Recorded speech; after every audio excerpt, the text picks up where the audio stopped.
Muy buenas tardes, mi nombre es Diana Marcela Higuita García. A continuación se va a hablar sobre la teoría interpersonal de Harry Stack Sullivan. Sencillamente, somos más humanos que otra cosa. Harry Sullivan nació en el año de 1892 y falleció en 1949.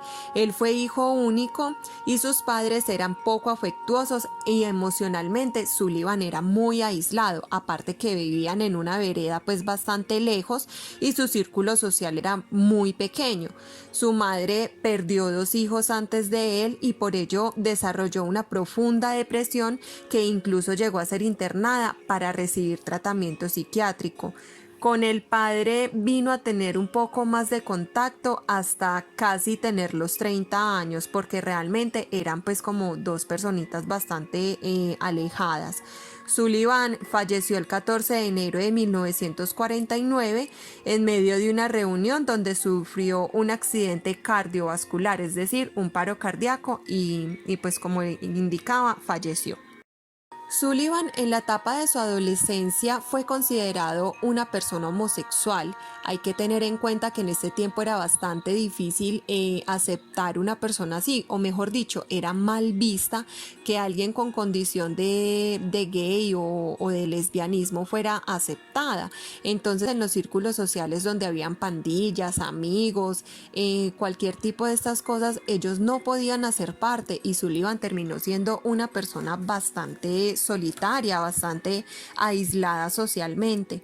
De hecho, en cuanto a sus conclusiones, indicaba que la interacción homosexual en la pubertad podía ser parte de un desarrollo masculino sano e indicaba que los esquizofrénicos varones tenían conflictos homosexuales previos, aquellos que no habían sido resueltos.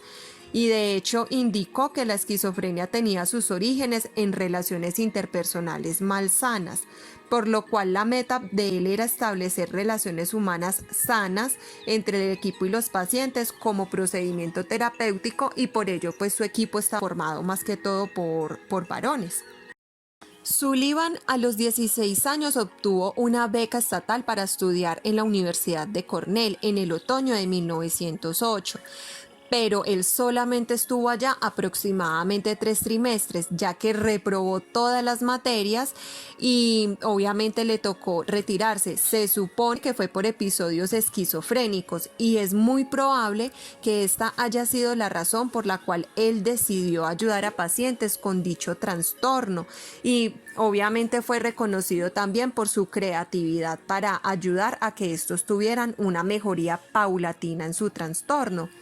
Otro de los postulados, por ejemplo, que Sullivan tenía era indicar que el trastorno mental o los síntomas de los trastornos mentales eran iguales a los que cualquier otra persona podía mostrar, ya que para él todas las personas o todos los seres humanos éramos tan parecidos como diferentes.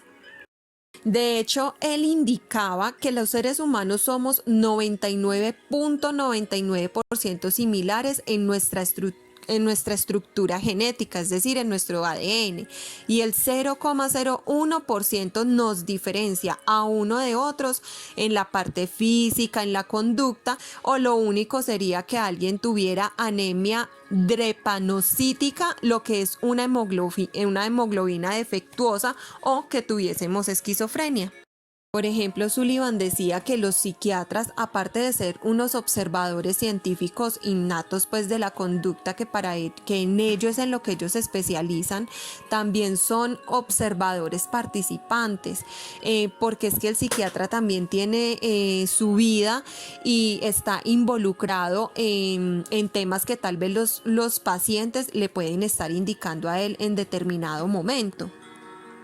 De acuerdo a la teoría interpersonal que Sullivan nos dejó como legado, él destacaba, por ejemplo, que la personalidad se desarrolla en el tema de la interacción social, ya que todo el tiempo el niño desde que nace es transformado de acuerdo a los cuidados que su madre o la persona encargada del bebé le proporcione y asimismo los estímulos que le den, bien sean positivos o negativos, incluyendo el transcurso de su vida hasta llegar a la edad adulta, prestándole atención a lo que para cada uno viene siendo más importante y evitando o ignorando aquellas situaciones que los ponen ansiosos, que les molestan, que los ponen irritables, que los ponen pues como que les quitan o les roban esa paz que todas de la que todas las personas quisiéramos tener. Las relaciones interpersonales, él indicaba, por ejemplo, que nos moldean y tenemos el poder de dar forma a las relaciones que nosotros sostenemos con el resto de las personas o con nuestro entorno. Sullivan hablaba de que existen 3 modos de adquirir la experiencia a lo largo de nuestras vidas. Estas 3 formas son prototáxico, paratáxico y sintáctico. El prototáxico, sensación serial, es aquella de la que habla de la experiencia más temprana del bebé, donde él siente que hace parte del mundo, que hace parte de un todo. Él no es capaz o no tiene pues como esa forma de diferenciar las distintas situaciones que se presentan. Siente que está incluido en el espacio, que es un yo con el entorno. Por ejemplo, si el bebé siente hambre, se siente sucio, quiere que lo carguen, siente calor, siente frío, él por instinto va a llorar, pero no es capaz de identificar que por el motivo de que él llore, la madre va a acudir a ayudarlo o a darle de comer o a cambiarlo o a cambiar pues como ese espacio que lo tiene en ese momento incómodo. Él simplemente la ve como por arte de magia que está supliendo sus necesidades, pero es incapaz hasta ese momento de relacionar lo que tiene que ver la sensación de la madre, de la protección de la madre con respecto a su necesidad. La etapa siguiente es el paratáxico o sensación secuenciada. Esta, a diferencia de la etapa anterior, ya el bebé siente que su cuerpo es diferente a su entorno. El bebé comienza a percibir la conexión entre los eventos. Sabe que si tiene alguna necesidad específica y llora, la madre va a acudir en su ayuda. Entonces ya empieza pues como a relacionar estos eventos y ya está en la capacidad de dar respuesta diferencial a los diferentes estímulos que se le presentan con base en la experiencia que ha adquirido durante este tiempo, y disminuye todo el tema pues del egocentrismo porque ya empieza a tener relación, como se indicaba, con el entorno. La etapa siguiente es el sintáctico o sensación causal. Esta aparece aproximadamente entre los 12 y 18 meses de vida del niño. En esta etapa ya aparece lo que es el pensamiento lógico y analítico e implica una síntesis lógica de lo que es la experiencia pasada, presente y futura. Es donde, por ejemplo, aparecen los signos verbales, lo que son las palabras y los símbolos, y ya se organizan en la realidad donde empiezan a expresar todas sus emociones, sus sentimientos, todo lo que van viviendo, lo empiezan pues ya tienen como una mayor relación de todo su entorno y son en realidad comunicativos, ya empiezan a hablar con sus familiares, con los papás, aunque pues el lenguaje no es tan articulado ni tan exacto ni tan preciso, pero ya empiezan a comunicar lo que, así sea por señas, lo que ellos realmente quieren indicar. Los orígenes de la personalidad, de acuerdo a Sullivan, tienen el inicio en la infancia y se basan en conceptos como la ansiedad y los mecanismos de defensa, como también la euforia absoluta, de acuerdo pues obviamente a las experiencias que la personita ha tenido en las interacciones con los demás. Por ejemplo, cuando hablamos de euforia absoluta, esto quiere decir que es como la paz total que la persona siente, es la completa libertad de la ansiedad, de un sentido de necesidad, es un estado total de bienestar, de alegría, de placer, donde la persona se siente cómoda, se siente tranquila y donde todos realmente apuntamos a estar. Pero por otro lado también está la tensión absoluta, donde estamos en un estado de ansiedad o pánico agudo completo donde nadie quisiera caer. Pero también existen unos mecanismos de defensa. Por ejemplo, en el tema de Freud, que él los llamaba mecanismos de defensa, Sullivan decidió llamarlo el sistema del yo o dinamismo del yo, donde este va a buscar las operaciones de seguridad para que el bebé tenga esa paz y esa buena interacción con los demás. En el tema interpersonal de la ansiedad, vemos cómo esta es comunicada del bebé a la madre, pero también de la madre al bebé. Sin embargo, lo vemos en los dos campos prototáxico y paratáxico, donde en el prototáxico, como se indicaba inicialmente, el bebé es uno solo en el entorno, él no logra diferenciar que esa ansiedad la transmite a la mamá o la mamá se la transmite a él. Para él esto es difuso y fragmentado, él no lo separa de las demás experiencias, para él simplemente se siente y ya. Mientras que en la parte paratáxica, donde ya el bebé ha crecido un poco más, la ansiedad de la madre es igual o parece ser igual a la ansiedad del propio bebé, ya que en esa etapa existe pues algo que se llama la resonancia empática. Esta resonancia empática es la capacidad que tiene un niño para sentir las emociones de la madre y a su misma vez para que la madre sienta las del niño. La diferencia es que en esta etapa el bebé no tiene la capacidad para reducir esa ansiedad, él simplemente si siente ansiedad llora, llora y llora descontroladamente. Así que para que él logre bajar esos niveles de ansiedad corporales necesita de la madre, necesita de los cuidados de ella. Bueno, para la alimentación del bebé encontramos que existe un pezón bueno, un pezón malo, que a su misma vez identifican una buena madre y una mala madre. Entonces, por ejemplo, en cuanto al pezón bueno y satisfactorio, es aquel donde el bebé siente hambre, siente deseos de alimentarse y la mamá le da su alimento a libre albedrío del bebé. Esto indica una buena mamá. Otra forma de encontrar una buena mamá es cuando la mamá simplemente le da leche al bebé, tenga o no tenga hambre, pero igual lo está alimentando. Diferente es en el pezón malo, cuando el bebé no es satisfecho por su madre, ya que a esta no le sale leche o simplemente no lo alimenta, pues no le proporciona el alimento suficiente al bebé, y es por esto que ya la mamá se llama una mala madre. Es allí donde ya el bebé rechaza el pezón y busca otro mejor. En la teoría de Sullivan también encontramos la diferenciación del yo del universo.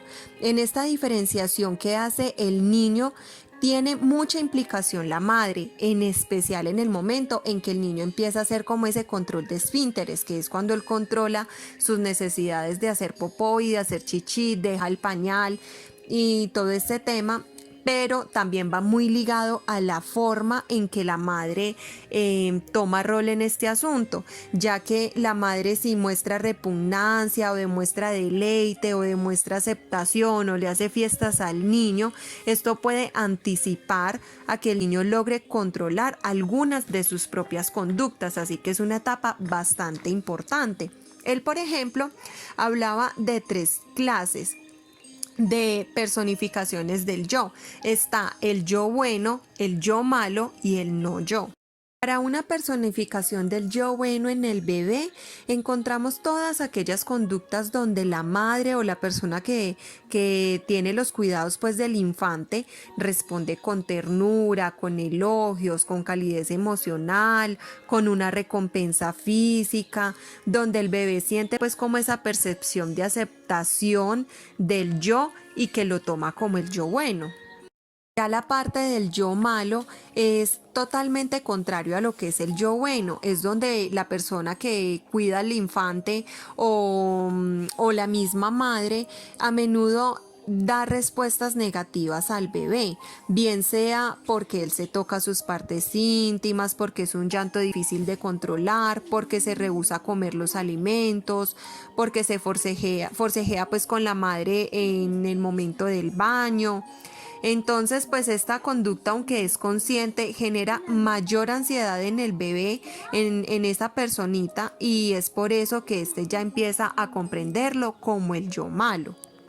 En el no yo encontramos que es todo ese cúmulo de sentimientos e imágenes que no pertenecen al yo cotidiano, es decir, a la forma en que yo me comporto normalmente. Incorpora conductas inaceptables que van acompañadas de una ansiedad extrema, ya que el no yo es muy impulsivo en el tema oral, anal y por ejemplo la actividad sexual genital está profundamente suprimida.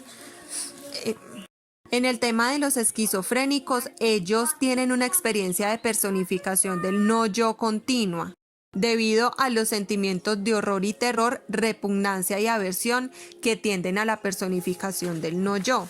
También hay que tener en cuenta que el bebé aprende sobre su propia ansiedad, entiende que estas conductas específicas son aprobadas o reprobadas pues por la madre. Y es reprobada por la madre cuando el llanto del bebé es incontrolable, cuando definitivamente la mamá también comienza a sentir ese nivel de ansiedad y el niño empieza a entender que es deseable ser el yo bueno, que es indeseable ser el yo malo y que no le gustaría para nada ser el no yo. Sin embargo, para todo esto, Sullivan hablaba sobre la falta de atención selectiva. En la falta de atención selectiva es como un mecanismo de defensa donde el bebé aprende a ignorar o rechazar los estímulos que se le presentan, pero son esos estímulos negativos que le generan ansiedad, que le generan estrés, que le generan preocupación, que le generan angustia. Entonces él empieza como a hacer de lado este tipo de eventos como mecanismo de defensa para llevar como a la distorsión de la realidad y poderse sentir en paz, poder sentir esa tranquilidad y ese bienestar que normalmente todos tendemos a querer tener. Sullivan también propuso que hay unas épocas del desarrollo que van de la infancia a la adolescencia tardía. Estas son la niñez, la preadolescencia, la adolescencia temprana y la adolescencia tardía. Por ejemplo, en el tema de la niñez encontramos que es la necesidad de tener un compañero de juego, pero a la misma vez ellos suelen ser más egocéntricos, más tendidos en el yo y todo lo quiero para mí. Incluso tienden a ser egoístas. De hecho, en esta etapa, el niño hace una contribución importante al desarrollo de su personalidad, ya que ellos aprenden a respetar y a obedecer una serie de normas que le imponen su autoridad, bien sea la madre, los profesores o la persona pues que tiene los cuidados del niño. También encontramos la etapa de la preadolescencia. En la preadolescencia sí hay una necesidad tácita de tener un amigo cercano, aquel al que nosotros llamamos normalmente el compinche, nuestro compañero de aventuras. Ya que este tiene bastante importancia para el yo, pues ellos se colaboran mutuamente para validar los deseos, ideas del mundo e interpretaciones del yo en conjunto. También encontramos lo que es la adolescencia temprana. La adolescencia temprana se caracteriza, por ejemplo, por el tema de la lujuria. La mayoría de los adolescentes ya han experimentado pues algunos el orgasmo y las sensaciones de lo que es la excitación sexual como un componente nuevo y continuo de la imagen del yo que ellos quieren tener. Los grupos de adolescentes varones, por ejemplo, distinguen entre lo que son las niñas buenas y lo que son las niñas más permisivas, aquellas que se dejan tocar, que se dejan besar, que se dejan hacer pues como otro tipo de cosas, y aquellas buenas que son las que ellos llamarían como aquella para que sea la esposa, la novia o ya en una relación un poco más formal. Y ya encontramos finalmente la adolescencia tardía, lo que Sullivan llamaba la máscara. En la adolescencia tardía se extiende de la expresión enfocada de la actividad sexual y genital como tal al establecimiento de un repertorio completo de relaciones interpersonales adultas. Es donde ya el adolescente comienza a mirar cuál va a ser su profesión, cuál va a ser su empleo, qué quiere hacer pues ya a lo largo de su vida, pero también se puede tomar como una fachada artificial simplemente para encajar en sus grupos de pares. Bueno, ya para finalizar y como a modo de resumen, se encuentra entonces que de acuerdo a la teoría de Sullivan, en cuanto al desarrollo del infante desde su nacimiento, es intervenido por el medio en el que se mueve, por el ambiente, por las experiencias, en especial por aquella relación directa que tiene con su cuidador, con su madre, con aquella persona que prodiga los cuidados, desde la alimentación, desde cubrir sus necesidades básicas hasta llegar a la etapa adulta donde ya él empieza a mirar cuál va a ser su enfoque y por dónde se quiere ir.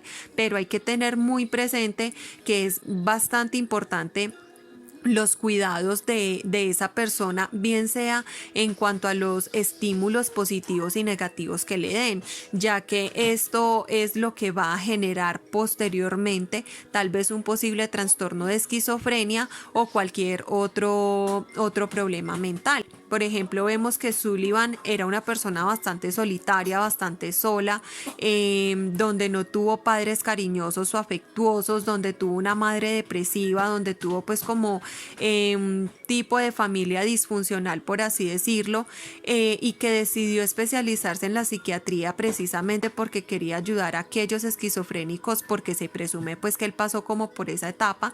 Entonces es importante tener todo este tipo de cosas presentes. Qué tan importante es el desarrollo del infante desde que nace y los cuidados que nosotros prodigamos, en especial en la forma en que lo hacemos. Muchísimas gracias por la atención prestada. Feliz tarde.